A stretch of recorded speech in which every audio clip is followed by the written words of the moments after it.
आज हम संविधान की गौरवशाली यात्रा पे बात करने के लिए चर्चा कर रहे हैं। कल से ये चर्चा चल रही है सर। मैंने बहुत सारे दोनों पक्ष के और जितने भी हमारे मेंबर हैं सुना सर, उनको बड़े बड़े नेता हैं सर। इसके भाग 1 में लिखा हुआ है India that is Bharat, Hindustan नहीं लिखा हुआ है सर। लेकिन सारे नेता संविधान पे चर्चा कर रहे हैं लेकिन हिंदुस्तान ही कहेंगे, भारत कहने की हिम्मत नहीं जुटा पा रहे। ये बड़ा सवाल है सर कि क्या संविधान के हिसाब से बात रखी जा रही है। मैं धन्यवाद दूंगा फूले साहू बाबा साहब अम्बेडकर को और मेरे नेता मान्यवर साहब श्री काशीराम को।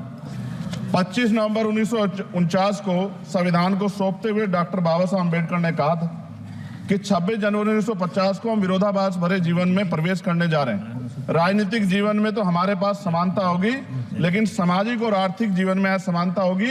क्या ये चुनौती आज 75 साल बाद दूर हुई है? भारत ने 26 जनवरी 1950 को संविधान लागू होने के साथ खुद को एक संप्रभु लोकतांत्रिक और गणतांत्रिक राज्य होने का ऐलान किया। लेकिन सर उस समय संविधान की स्थिति ये थी कि जैसे गांव का कोई आदमी, मैं 50 की बात कर रहा हूं, वो 50 साल पहले शहर में आ जाता और बड़े लोगों की महफिल में चला जाता, उस जहां वो खाना खा रहे हो, और वो टेबल पे नैपकिन को खा के जो है ये कहता कि ये तो फीका, क्योंकि वो जानता ही नहीं था, वो समझता नहीं था संविधान को। संविधान है क्या? संविधान उसके लिए महज दस्तावेज था। ये जिम्मेदारी थी राजनीतिक दलों पे कि वो संविधान को व्यवहार में लेके आते। और इसके इतने सारे आर्टिकल हैं, अगर इनको व्यवहार में लाया जाता तो मुझे लगता कि आज देश बहुत बदल गया होता। बाबा साहब ने कहा था कि लोकतंत्र भारतीय भूमि का केवल ऊपरी पोशाक है, उनके अनुसार यहाँ की संस्कृति अनिवार्य तौर पर लोकतांत्रिक है।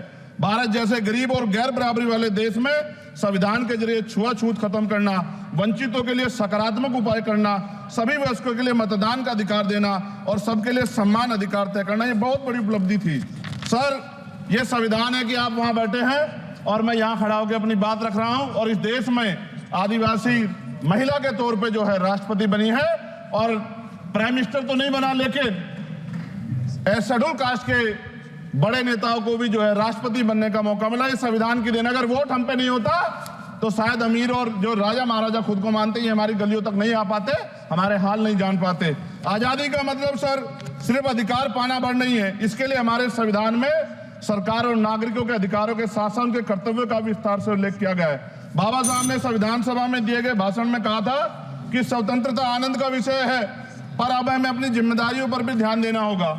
संविधान ने सुनिश्चित किया कि रानी के पेट से राजा जन्म नहीं लेगा, वोट से नेता तैयार होगा।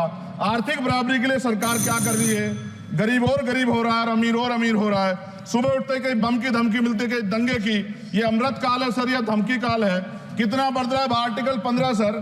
भारत में आज भी घोड़ी चढ़ने बैठने होती है सर। क्या दलितों को यहाँ भी बोलने का जैसे नहीं सर?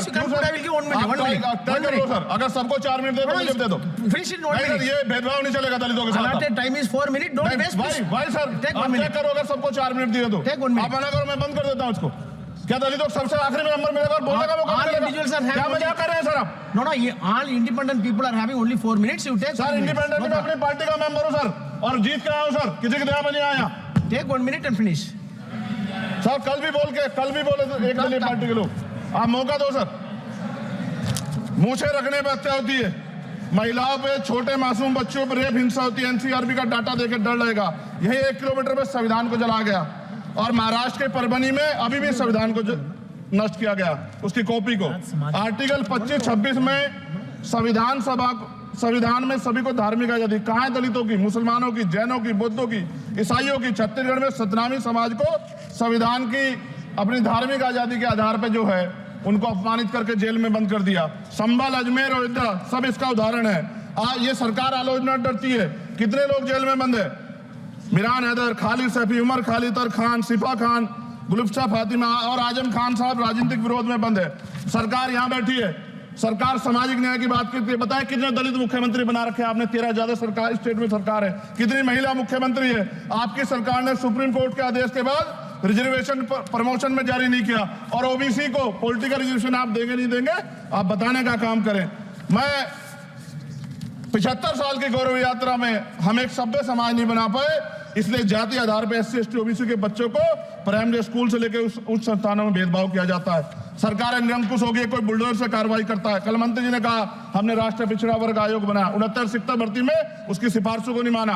EWS के जरिए आपने संविधान पे आरक्षण के प्रावधान पे हमला किया। 1 मिनट में खत्म कर रहा हूं सर। संविधान सर न्यायपालिका में आर्टिकल 124 ये कहता है सर, ये अधिकार जो है Sundar sir, please conclude. Sir 1 minute में Please conclude. संविधान में न्यायाधीशों की नियुक्ति का अधिकार राष्ट्रपति के द्वारा होना चाहिए, अभी तक नहीं हो रही है। All India judicial service commission कब बनेगा?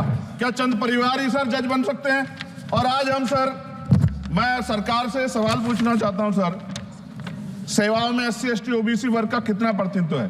भारत सरकार के मंत्रालयों के अधीन PSU में, बैंकों, बीमा कंपनियों में और स्वस्थायी संस्थानों में आउटसोर्स तथा कॉन्ट्रैक्ट पर वर्तमान कार्यरत कर्मचारी कुल कितनी संख्या है?